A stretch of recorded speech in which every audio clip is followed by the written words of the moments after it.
Selamat pagi semuanya. Yang terhormat dosen pembimbing Makul Pengantar Manajemen, Rizky Farul Yahya, SPD, MPD. Baik, kami dari kelompok 8 akan mempresentasikan organisasi tanpa batas. Sebelum kami masuk materi, kami akan memperkenalkan kelompok kami. Yang pertama itu saya sendiri, Liberia Samita Krisnamurti. Yang kedua, Tiara Monica. Yang ketiga, Francisca Dian. Dan yang terakhir, Marcelinus Rico.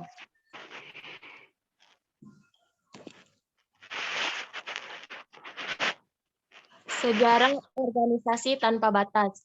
Perubahan lingkungan yang sangat cepat di era globalisasi menuntut perusahaan untuk fleksibel dan segera dalam bertindak.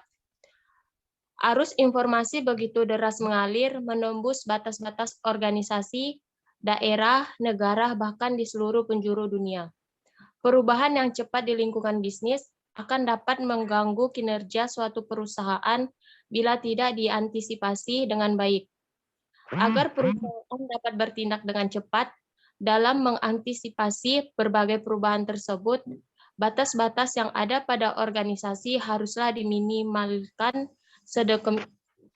sedemikian rupa hingga hampir dapat dikatakan tanpa batasan sama sekali. Di lingkungan organisasi muncul sebuah istilah boundless organization atau organisasi tanpa batas, yang diakibatkan oleh pergeseran paradigma yang menyatakan bahwa di dalam suatu organisasi itu terdapat sedikit sekali batas-batas antar orang, proses, tugas, dan tempat, di mana hal ini dimaksudkan agar informasi, sumber daya, ide, dan energi dapat masuk dengan mudah ke dalam organisasi. Organisasi tanpa batasan memberikan dampak yang luas pada beberapa fungsi MSDM seperti rekrutmen dan seleksi karyawan. Selain itu, mau tidak mau, sumber daya manusia yang ada pada organisasi ini harus berubah menjadi orang-orang yang tanpa batas pula. Muncul lagi sebuah istilah boundless people. Boundless people atau orang-orang tanpa batasan merupakan orang-orang yang sadar sepenuhnya bahwa di antara dirinya dengan orang lain sangat tipis perbedaannya, khususnya mengenai kompetensi diri. Individu tidak layak menganggap kompetensi, khususnya mengenai atau memenuhi persyaratan organisasi tanpa melihat orang-orang di sekitarnya. Di samping itu, ia tidak bisa sepenuhnya bergantung pada organisasi ataupun manajer. Ia harus memiliki kompetensi unggul yang kompetitif yang nantinya dapat mendukung kinerja organisasi. The Boundless Organization, Schermerhorn, Hunt, and Osborne, dalam Case Skill, mendefinisikan organisasi sebagai suatu kumpulan orang yang bekerja bersama dalam sebuah divisi tenaga kerja untuk meraih tujuan yang sama. Konsep lain memandang organisasi sebagai sebuah sistem input, throughput, dan output. Input diimpor dari lingkungan luar, ditransformasi atau dimodifikasi, dan akhirnya diekspor atau dijual kembali kepada lingkungan sebagai output. Meskipun terdapat banyak input dalam organisasi, orang-orang adalah bahan dasar dari semua organisasi, dan hubungan sosial merupakan ikatan terpadu yang menyatukan mereka bersama. Istilah boundless organization diperkenalkan pertama kali oleh Ashkenaz, Ulrich, Jick, dan Kerr dalam buku mereka yang berjudul The Borderless Organization, Breaking the Chains of Organization Structure. Sebelumnya, para penulis bisnis telah mendeskripsikan banyak penemuan yang mendeklarasikan munculnya organisasi baru dan memberinya dengan berbagai macam nama seperti organisasi virtual, front atau back organization, organisasi kelompok, cellular organization, empowered organization, high performing work team organization, process vaccine organization, dan sebagainya. Ashkenaz, Ulrich, Jick, dan Kerr menyatakan bahwa hal yang mendasari semua itu adalah sebuah pergeseran paradigma tunggal yang semakin mendalam. Pergeseran tersebut yaitu kemunculan boundless organization atau organisasi tanpa batasan, merupakan kekuatan pendorong yang menciptakan semua organisasi baru tersebut. Ashkenaz, Ulrich, Jick, and Kerr, 1995, menyatakan ada 4 tipe batasan yang dapat menghambat kemajuan suatu organisasi, namun telah menjadi karakter sebagian besar organisasi di antaranya. 1. Batasan vertikal, yaitu antara lain berbagai level dan peringkat orang-orang. 2. Batas horizontal, yaitu antara berbagai fungsi dan disiplin.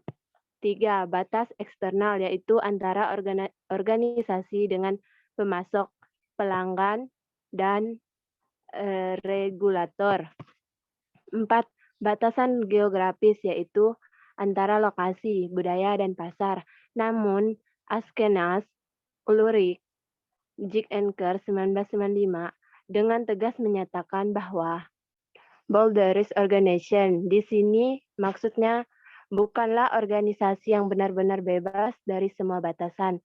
Batasan yang baik masih tetap diperlukan dalam suatu organisasi. Batasan yang baik itu adalah batasan yang memisahkan orang, proses, dan produksi dalam cara yang sehat dan tepat pada saat diperlukan. Batasan membuat suatu organisasi itu fokus dan membuatnya berbeda dari yang lain. Jika tanpa batas sama sekali, maka organisasi tidak dapat diorganisir atau diatur dengan baik. Organisasi tanpa batas yang dimaksud oleh Askenas et al. 1995, organisasi yang batasannya lebih mudah ditembus, sehingga mempermudah aliran, pergerakan, dan perubahan yang lebih besar di seluruh organisasi. Dengan demikian, informasi, sumber daya, ide, dan energi dapat masuk dengan mudah ke dalam organisasi. Askenas et al. 1995 juga menyatakan bahwa organisasi tanpa batas adalah a living continuum dan bukan kondisi yang tetap. Layaknya organisme yang hidup, organisasi tanpa batas juga tumbuh dan berkembang sehingga penempatan batasan-batasan dapat mengalami pergeseran.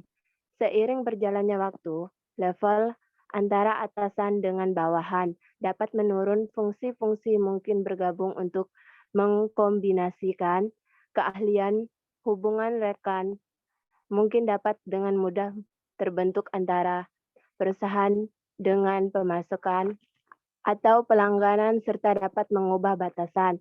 Siapa melakukan apa?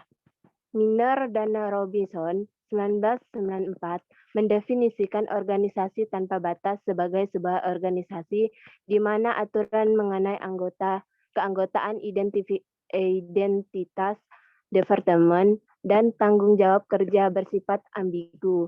Aturan-aturan mengenai keanggotaan organisasi mengarah pada batasan-batasan organisasi yang tidak jelas atau kabur, seperti meningkatnya aktivitas outscoring dan susunan kelompok karyawan. Aturan-aturan identitas departemen mengarah pada desentralisasi, koordinasi, cross-fungsional, dan tim yang batas fungsionalnya kabur. Aturan-aturan mengenai tanggung jawab mengarah pada perpindahan ke arah deskripsi, jabatan yang lebih umum, dan lebih menekankan pada nilai yang penting daripada tugas-tugas spesifik yang telah ditetapkan sebelum. Miner, Robinson 1994, Saunders 1997, Nelson 1997. Tujuan yang pertama, upaya organisasi untuk meningkatkan efisiensi dan efektivitas dalam pasar global yang sengit persaingannya. Yang kedua, upaya bersama oleh para manajer untuk mengobrak hambatan internal dan eksternal. Yang ketiga, upaya batas-batas tersebut digunakan untuk membatasi tugas, orang, proses, dan tempat. Yang keempat, upaya untuk dapat meningkatkan efisiensi kerja organisasi. Yang kelima, upaya maksimalkan program-program sumber daya manusia yang ada dengan mengintegrasikan aktivitas-aktivitas yang berhubungan dengan karir karyawan, yang dalam kurung seleksi, pemberian tugas, pengembangan, dan pengolahan dengan rencana organisasi. Di sini terdapat struktur organisasi tanpa batas. Yang paling utama adalah direktur utama, yang terdiri dari direktur umum, sekretaris, dan direktur teknik. Direktur umum terdiri dari sekretaris, kemudian terbagi lagi menjadi divisi general affair atau personalia, kemudian divisi keuangan, kemudian divisi pengembangan usaha. Direktur teknik terbagi menjadi sekretaris 1 dan sekretaris 2. Yang terbagi lagi menjadi divisi teknik, divisi real estate, dan divisi alat berat. Kemudian divisi teknik terbagi lagi menjadi 3, yaitu logistik, monitoring, dan estimator. Jurnal terkait organisasi tanpa batas. Di awal abad ke-21 ini, perubahan seringkali terjadi dalam organisasi karena adanya perubahan dalam lingkungan organisasi dan bisnis yang tidak pasti dan kompleks. Segala sesuatu yang terjadi di waktu yang akan datang sulit untuk diperkirakan secara tepat dan sulit untuk dihindari. Perubahan lingkungan organisasi dan bisnis yang terjadi dapat disebabkan oleh kemajuan teknologi dan sistem informasi. Seiring dengan perkembangan organisasi, isu globalisasi yang nyata membawa organisasi pada keadaan yang tidak menentu. Ulrich mengatakan bahwa globalisasi memerlukan pasar baru, produk baru, mindset baru, kompetensi baru, dan cara berpikir yang baru mengenai bisnis. Keberadaan pasar global dan kompetensi global telah menciptakan kebutuhan akan organisasi tanpa batas seperti organisasi network dengan dan oleh karenanya karir menjadi jauh lebih fleksibel. Organisasi tanpa batas adalah suatu perubahan paradigma yang menyatakan bahwa dalam organisasi sangat sedikit batas-batas antar orang, tugas, proses, tempat semua itu ditunjukkan untuk lebih fokus pada eksplorasi ide, keputusan, informasi, dan bakat seseorang. Organisasi tanpa batas merupakan suatu perubahan paradigma yang mengakui adanya perbatasan sifat pada pemisahan karyawan, tugas, proses, dan tempat, serta menegaskan pada manfaat dari gagasan informasi, bakat, dan tindakan yang dibutuhkan. Organisasi yang hidup dalam organisasi tanpa batas membutuhkan individu-individu kreatif yang mampu mendukung kinerja organisasi. Organisasi tanpa batas diperlukan untuk menjawab tantangan organisasi abad ke-21. Di era globalisasi tanpa batas, mau tidak mau, sumber daya manusia yang dimiliki harus berubah menjadi orang-orang tanpa batas. Brown dan Lees people merupakan orang-orang yang sadar sepenuhnya bahwa di antara dirinya dengan orang lain sangat tipis perbedaan-perbedaannya, khususnya mengenai kompetensi diri. Perubahan organisasi di abad ke-21. Organisasi tradisional, baik organisasi dengan struktur organisasi fungsional, divisional maupun matriks. Dalam kompetensi utamanya, hanya mengandalkan keterampilan dan pengetahuan teknis secara eksklusif dari para manajer. Hanya sedikit dari manajemen puncak yang menampakkan aspek komersil yang lebih luas, di mana mereka dapat memperoleh suatu pemahaman dari semua fungsi bisnis dan bagaimana mereka berinteraksi untuk menghasilkan keuntungan perusahaan. Organisasi dalam konsep karir internasional tradisional bersifat birokratis dengan peran individu yang generalis, yaitu seseorang yang mempunyai tugas mengkoordinir usaha-usaha karyawan dalam mencapai karir yang diinginkan. Misalnya melakukan penilaian kinerja karyawan.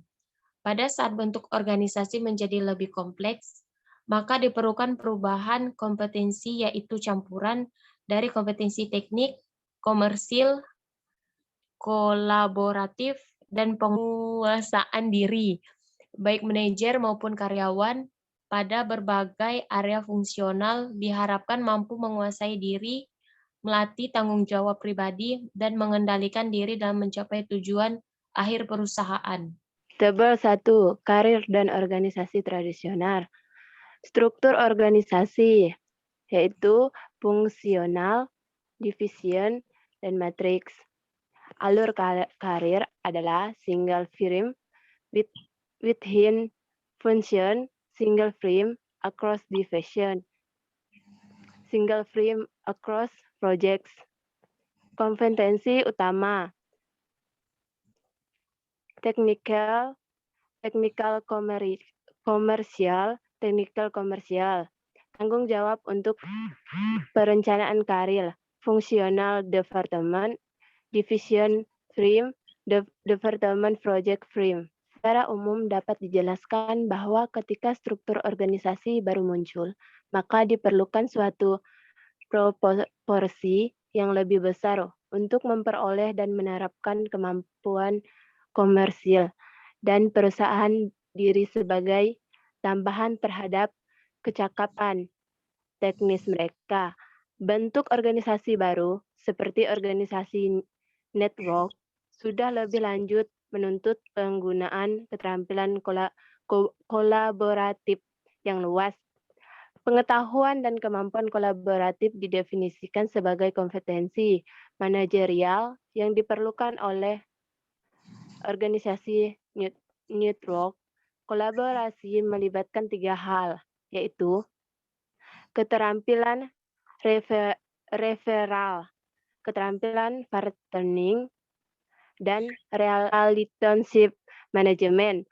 Keterampilan referral mengandalkan kemampuan untuk menganalisis suatu masalah dan menentukan solusi di dalam perusahaan network.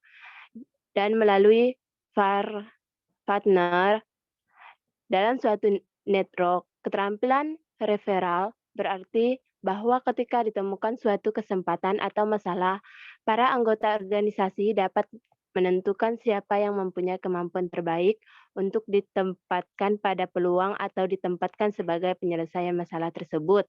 Individu di masa mendatang harus memiliki satuan keterampilan kumulatif yang dihasilkan oleh evolusi organisatoris, yaitu keterampilan teknis, komersil kolaboratif, dan pengusaha diri. Jika karir managerial pada organisasi tradisional melibatkan pencapaian hierarki perusahaan dan karir dalam organisasi network, memerlukan individu untuk mengatur lintas hierarki multifirm. Maka karir pada abad ke-21 tidak boleh melibatkan hierarki managerial sama sekali. Struktur organisasi kelular merupakan struktur organisasi modern abad ke-21 dan merupakan peralihan dari struktur organisasi network. Dalam perusahaan kelular, fungsi organisasi bukan sebagai pemberi kerja, tetapi mempermudahkan mekanisme untuk mempromosikan peningkatan dan aplikasi pengetahuan, yaitu keahlian intensif dari anggotanya. Di dalam organisasi seluler, anggota mengambil beban penuh dari karir mereka sendiri dan ke anggota mereka. Perubahan yang terjadi dalam organisasi, perubahan pertimbangan unsur-unsur inskremental dari keberadaan, reaksi leader, overheating, dan perubahan perlu melalui tahapan yang mantap. Dalam kurung, Becker dan Inskon 1999 ayat 80 sampai 83 sebagai berikut. Yang pertama, mengurangi batas-batas internal dalam kurung recruiter internal book distress. Yang kedua, mendorong kesetiaan dengan mobilitas pendukung. Economics loyalty by supporting mobility. Yang ketiga, mendidik manajemen dalam realitas yang baru. And extend management in the next realitas. Yang keempat, legit manajemen sumber daya manusia, baik sebagai suatu filosofi dan sebagai fungsi dan kurang recon deposit HRM both as a hobby and as a practitioner. Kompetisi spesifik dalam organisasi pada model karir di abad ke-21, pertumbuhan akan merumuskan suatu proses dari pembelajaran berkelanjutan yang dipenuhi oleh suatu kombinasi menyangkut orang, tantangan pekerjaan, dan hubungan kunci untuk keberhasilan karir pada masa mendatang. Lebih direncanakan dari pengalaman hidup seseorang daripada posisi yang dimilikinya. Karir abad ke-21 memperuangkan suatu kompetisi yang berbeda. Kompetisi spesifik yang harus dimiliki individu untuk mencapai sukses dalam organisasi abad ke-21 adalah Alfred Snow dan Niles 1996 ayat 23 sampai 25. 1. Knowledge-based technical facility. Suatu karir manajerial di masa mendatang akan dibangun berdasarkan suatu keahlian teknis khusus. Para manajer di masa mendatang akan memerlukan penguasaan komputer lebih baik dibanding para manajer masa kini. Informasi akan menjadi mekanisme kunci di mana problem solving kolaboratif terjadi. Bukan hanya keterampilan pengolahan informasi yang menjadi penting di masa mendatang, namun kemampuan untuk mengelola informasi dalam bentuk masukan yang berbobot dan kegunaan praktis yang akan menyediakan sisi yang kompetitif. 2. Cross-functional dan international experience. Para manajer nantinya akan membutuhkan pengalaman cross-fungsional yang luas. Multikular dan pengalaman internasional juga akan bernilai seperti halnya organisasi seluler. Yang paling kecil memperluas jangkauan mereka ke dalam gelanggangan bisnis internasional. 3. Collaborative leadership. Untuk kedua organisasi, baik organisasi seluler maupun network, kemampuan kolaboratif akan menjadi lebih penting untuk menyetarakan diri dengan pekerjaan organisasi. Dalam organisasi network, keterampilan referral, keterampilan partnering, relationship management, dan kemampuan kolaboratif lainnya merupakan sentral untuk manajemen yang efektif. Organisasi seluler akan lebih tergantung lagi pada kemampuan kolaboratif ketika tim proyek menjadi unit pengaturan yang utama. Kemampuan individu untuk mengintegrasikan diri dengan cepat ke dalam lingkungan tim, baik sebagai anggota maupun pemimpin, akan sangat diperlukan untuk kesuksesan tim. Individu yang memilih untuk bekerja sebagai para profesional yang independen, bergerak dari pemberi kerja ke pemberi kerja lain pada suatu proyek dasar akan banyak mempertaruhkan karir mereka untuk dilibatkan dalam aktivitas tim-based. 4. Set management skill. Yang paling diutamakan dalam organisasi seluler yang tidak berisi hierarki atau aturan manajerial adalah bahwa individu harus mengatur diri mereka. Individu juga harus dilengkapi dengan keterampilan self-governance. Ini akan meliputi kesediaan untuk bertindak secara etis, kemampuan untuk membatalkan peluang jangka pendek yang merugikan prospek jangka panjang, dan terutama di tinjauan masa depan untuk merencanakan langkah karir berikutnya. Yang bermanfaat aspek yang terkait dengan proses mengatur diri adalah keseimbangan antara pekerjaan dan kehidupan berkeluarga. 5. Personal traits. Sifat individu akan selalu memainkan peran penting dalam pengembangan profesional. Fleksibilitas merupakan sifat yang harus dimiliki oleh manajer mendatang, karena otonomi yang dimiliki individu akibat adanya pergeseran dari organisasi yang bersifat birokratis ke seluler. Sifat yang dapat dipercaya dan integratis akan jadi atribut pribadi yang menunjang dalam suatu peningkatan kolaboratif dan penguasaan tempat kerja. Akhir ulasan. Organisasi tanpa batas negara itu dapat dikatakan mendekati bisnis global dari sudut pandang geometris. Misalnya IBM telah melepaskan struktur organisasinya yang berdasarkan negara dan mengaturnya kembali menjadi ke-14 kelompok industri. Bristol Myers Squibb mengubah bisnis konsumennya supaya menjadi lebih agresif dalam penjualan internasional dan menempatkan seseorang eksekutif baru yang menangani obat-obatan bagi konsumen di seluruh dunia, seperti Bufferin dan Exredin dan Telefonica Dari Spanyol menghapus divisi dari geografis antara kantor pusatnya di Madrid dan perusahaan teleponnya yang tersebar luas. Sebaliknya, perusahaan itu akan terorganisasi berdasarkan lini bisnis, seperti jasa internet, telepon seluler, dan operasi media. Manajemen tanpa batas negara merupakan upaya organisasi untuk meningkatkan efisiensi dan efektivitas dalam pasar global yang sengit persaingannya. Sekian dari kelompok kami. Terima kasih.